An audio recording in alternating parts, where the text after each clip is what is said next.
Christ. So ప్రతి ఒక్కరి జీవితంలో క్రీస్తు పూర్వం క్రీస్తు శకం అనేది ఉంటుంది. అంటే పుట్టుకతో ఎవరు క్రిస్టియన్స్ కాదు, ఇది గుర్తుపెట్టుకోవాలి మనం. పుట్టుకతో క్రిస్టియన్స్ అనే కాన్సెప్ట్ బైబిల్లో లేదు.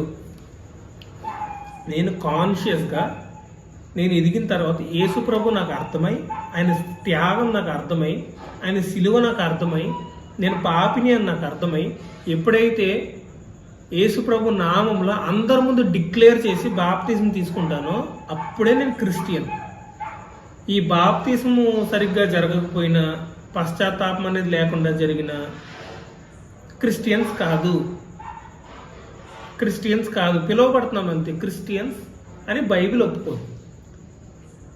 సో క్రిస్టియన్ అంటే ఎవరంటే క్రీస్తును వెంబడించేవాడు, అంటే యేసు ప్రభు నామంలో బాప్తిజం పొందినవాడు, నిజంగా